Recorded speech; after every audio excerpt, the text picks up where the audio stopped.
My husband had been dead for 5 months when a pregnant stranger messaged me, saying, "We need to talk about the baby." I thought it was a scam. Then she sent photos, hotel receipts, and one message that made my stomach drop. I opened his locked cash box. But before that box, before the lawyer, before his family started treating me like I was the problem, I was just trying to survive being a widow. Patrick died suddenly.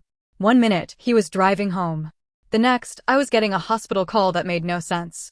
They said heart attack. They said he pulled over before he lost consciousness. They said he did not suffer long. People kept saying that like it was supposed to comfort me. He didn't suffer. He went fast. At least he didn't hurt anyone else. I knew they meant well, but all I heard was that my life had split open in less than an hour, and everyone wanted me to be grateful for the clean edges. I handled the funeral. I signed paperwork. I thanked people for casseroles I barely touched. I listened to people tell stories about Patrick like he had been a saint who sometimes forgot to take out the trash. And I believed them. That was the worst part. I believed he was a good man. Not perfect. Nobody is. He was stubborn. He avoided hard conversations. He shut down when money got tight or when I wanted actual plans instead of vague promises about someday. But I loved him. I loved him in that ordinary married way that does not look exciting from the outside, but feels safe when you are living inside it. 5 months after he died, I was sitting at the kitchen table, eating cereal out of a mug because I had run out of clean bowls, when a message request popped up. The woman's name was Amber. Her profile picture showed her standing in front of a mirror, one hand resting on her stomach. I noticed that before I even read the message. I do not know why.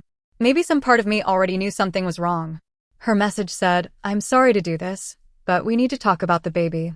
I stared at it. Then I typed, "I think you have the wrong person." The reply came fast. "No, I don't. It's Patrick's baby." The house went quiet. Not normal quiet. The kind of quiet where even the refrigerator sounded too far away. I wrote, "Who are you?" She answered, "Someone he loved." "I didn't want you to find out this way." I almost laughed because it sounded fake. Like a line from a bad movie. Someone he loved. As if she had the right to say that to me. As if I was just an obstacle in a love story I did not know I was part of. Then the screenshots started coming in. A text from Patrick that said, "I miss you. I'll try to get away this weekend."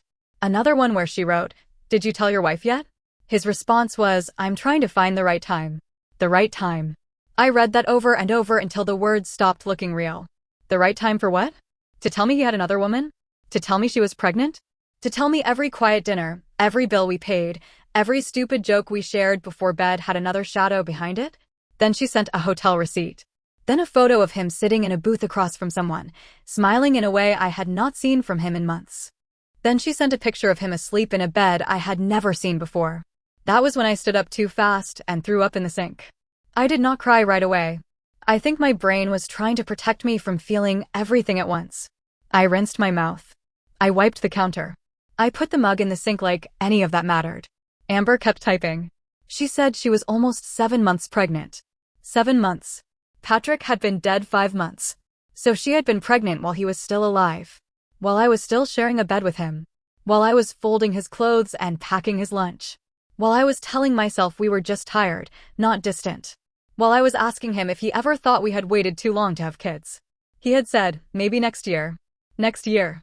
I asked Amber, "Did you know he was married?" She did not answer for a while. Then she wrote, "Not at first." Not at first. That was the part that made something inside me turn cold. Because maybe Patrick lied in the beginning. I could believe that. He knew how to make himself seem harmless. But the messages made it clear she knew eventually. She knew about me. She knew there was a wife at home. And still, she was in my inbox talking about love. I asked her what she wanted.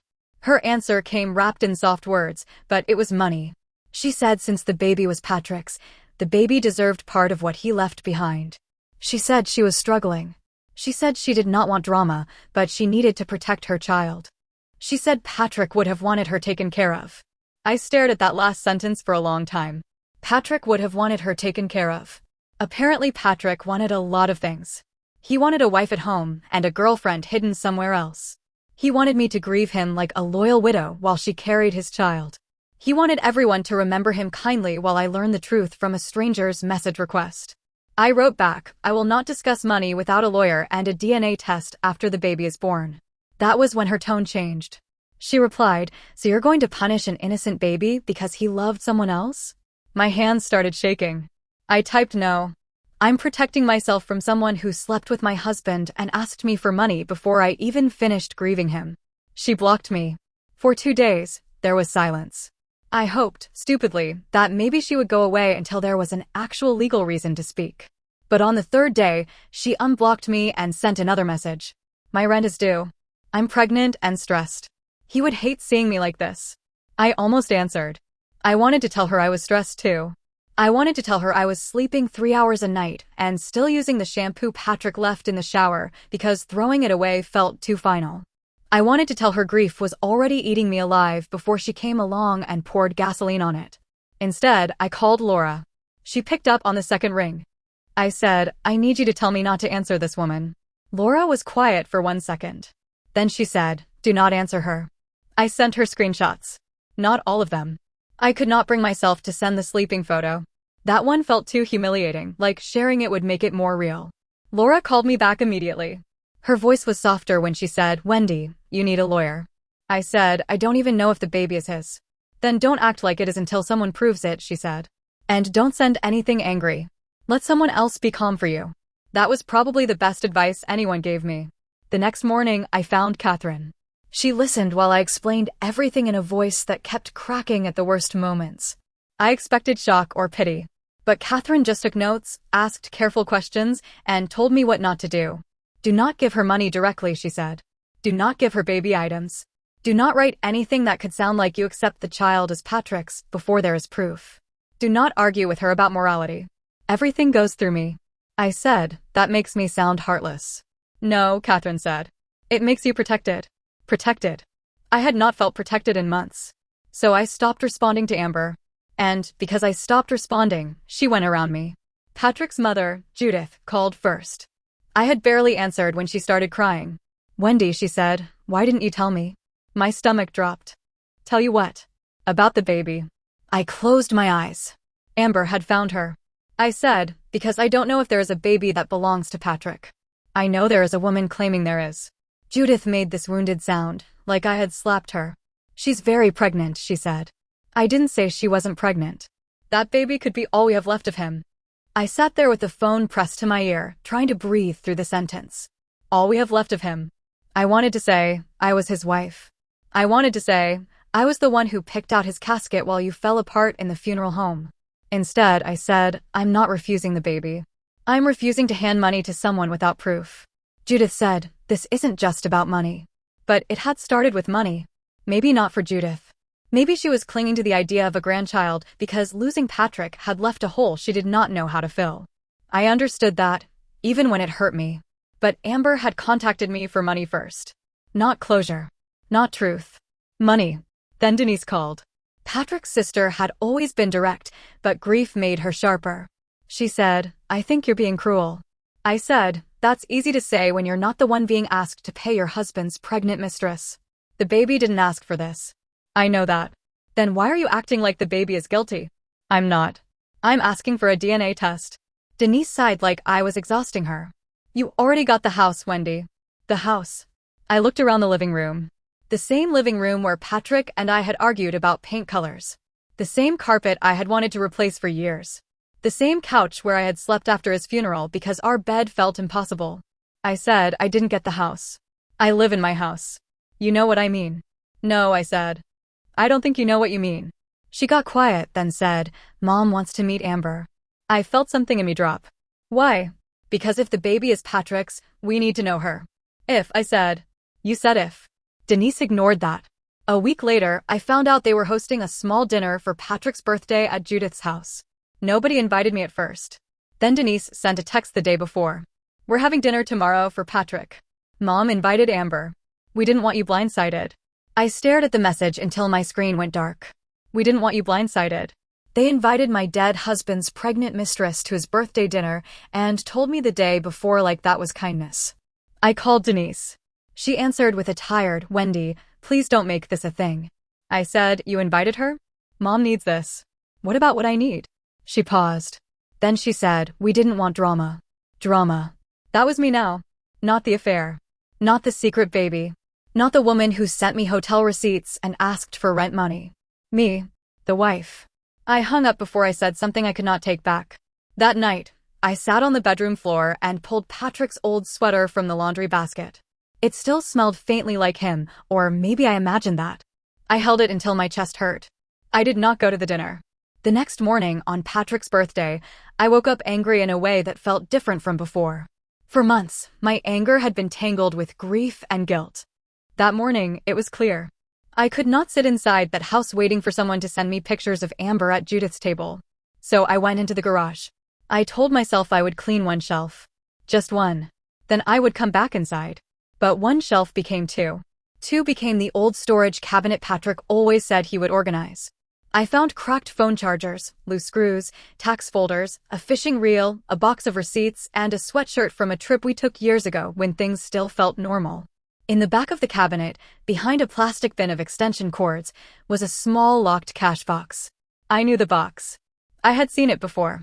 Patrick told me years ago he used it for spare keys and old car titles. I had never opened it. The key was in his toolbox. That should have been the first sign. Patrick never made anything difficult if he thought nobody would look. I opened it. Inside were no spare keys. No car titles. Just envelopes. Bank statements. Cash withdrawal slips. And an account number I had never seen before. At first, I thought I was misunderstanding. I spread everything across the garage floor and started sorting by date. The account had been open for almost 2 years. Deposits came in small amounts, usually cash. Some withdrawals were larger. Then I saw one date that looked familiar. I ran back inside, grabbed my phone, and opened the screenshots Amber had sent. The hotel receipt matched the withdrawal date. So did another. And another. I sat on the garage floor with Patrick's secret life spread around me in paper form. For the first time since Amber messaged me, I did not feel like I was drowning. I felt focused. Patrick had been hiding money while I was budgeting groceries. He had been paying for hotel rooms while I was telling myself we were saving for repairs. He had been building a separate life with cash withdrawals and lies, and now his family wanted me to smile politely while his mistress asked for help. I called Catherine. When she answered, I said, I found something. She asked, what kind of something? I looked at the papers on the floor. A bank account he never told me about. Catherine was quiet for a beat. Then she said, put everything in a folder. Do not confront anyone. Bring it to me. I did exactly that. And as I closed the cash box, I realized the story was not just about a baby anymore. It was about every lie Patrick thought would stay buried with him. I did not sleep that night. I kept seeing the bank statements every time I closed my eyes. The numbers. The dates. The little withdrawals that meant nothing on paper and everything once I matched them to Amber's screenshots. The next morning, I drove to Catherine's office with a folder on the passenger seat and both hands locked around the steering wheel. I expected to cry when I handed it over. I didn't. Catherine went through the papers slowly. She asked where I found the box, whether Patrick had ever mentioned the account, whether my name appeared anywhere on it, and whether the withdrawals matched the affair timeline. I showed her the hotel receipts. She looked at the dates, then looked at me. This matters, she said. How much? It may not change everything, she said carefully. But it helps show he concealed marital money. And it is another reason you should not give Amber anything outside the legal process. That was all I needed. Not revenge yet. Just confirmation that I was not crazy for wanting proof. Not cruel for wanting boundaries. Not greedy for refusing to hand money to a woman who had already taken enough from my life. Amber messaged me again 2 days later. I heard you found some of Patrick's money. I stared at the message. Someone had told her. I did not know if it was Judith or Denise. Maybe Amber had asked questions at the birthday dinner.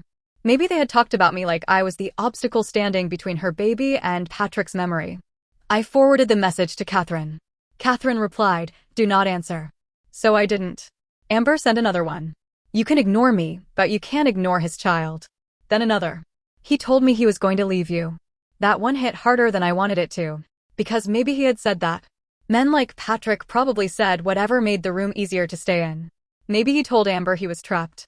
Maybe he told her I was cold. Maybe he told her we were basically separated, even though we were still sharing bills, dinner, and a bed.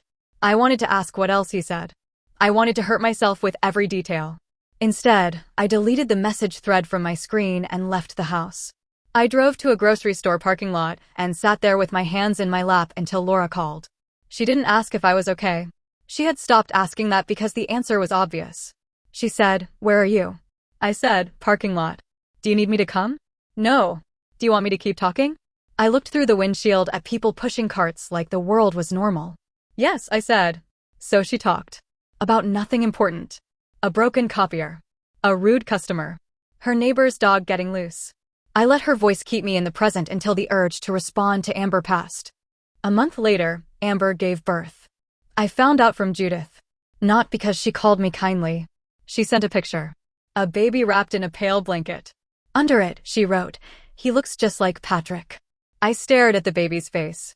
He was tiny, red-cheeked, half asleep. And I hated that my first feeling was not hatred. It was sadness. This child had been born into a mess adults made before he ever took a breath. He had my husband's possible blood and none of his guilt. I knew that. But knowing that did not make Amber harmless. Within hours, Amber messaged again. "Now that he's here, can we stop with the legal games?" Legal games. I forwarded it to Catherine. Amber wrote, "I'm not putting my newborn through some humiliating test just because you're bitter. Then, anyone with eyes can see he's Patrick's. Then, you're delaying support because you hate me." That last one almost made me answer. Because yes, part of me did hate her. I hated the messages. I hated the timing.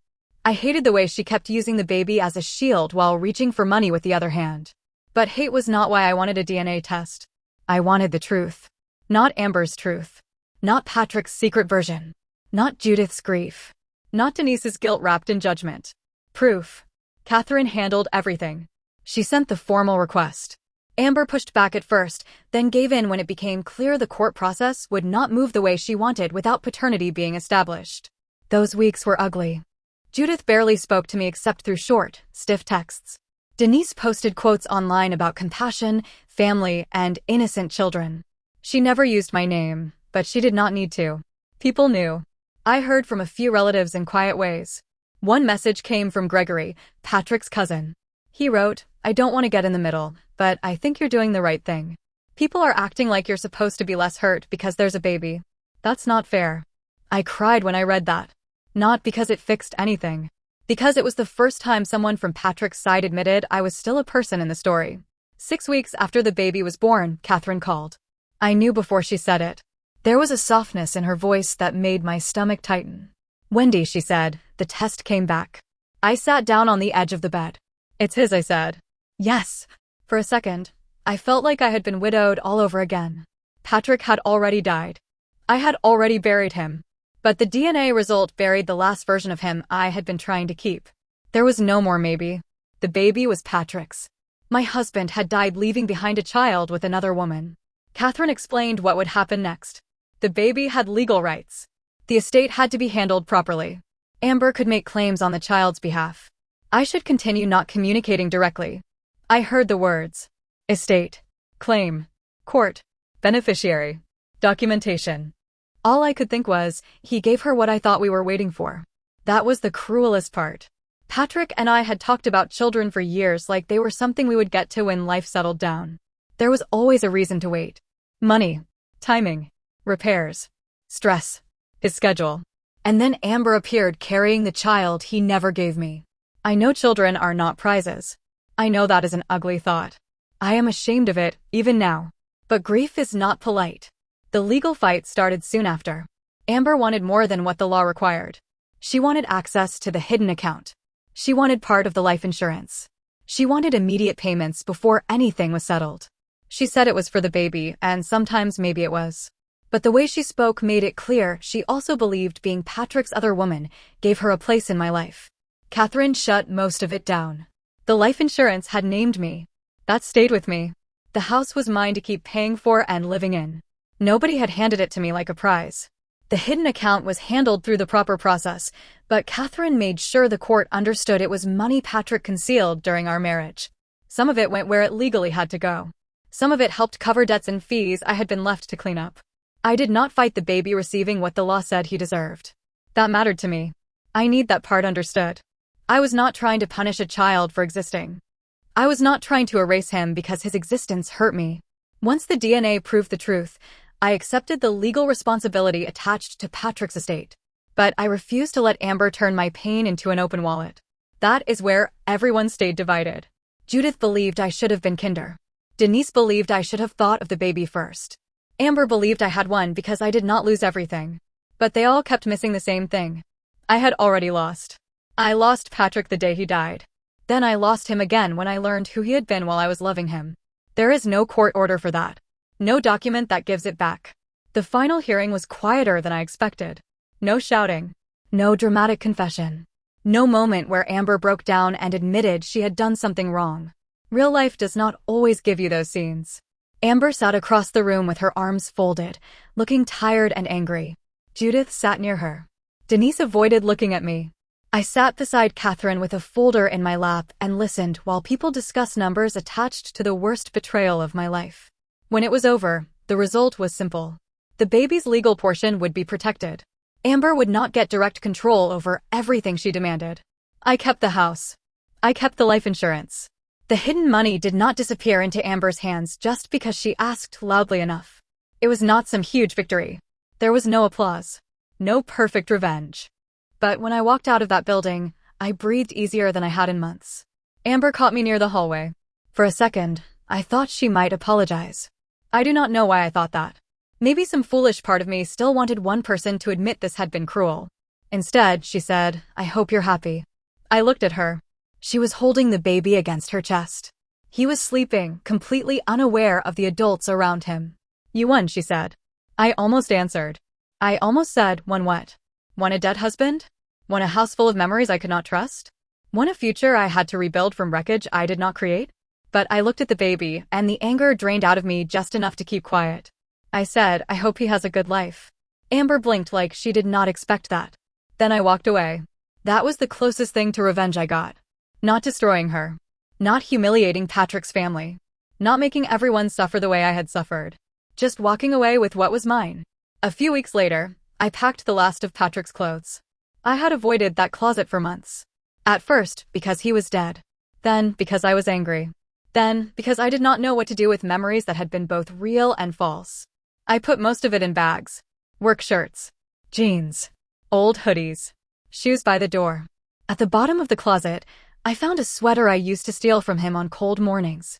I stood there holding it, waiting for some dramatic feeling to come. It didn't. I just felt tired. So I kept the sweater. Not because Patrick deserves some shrine. Not because I forgave him. I am not even sure forgiveness is the right word for a man who cannot answer for what he did.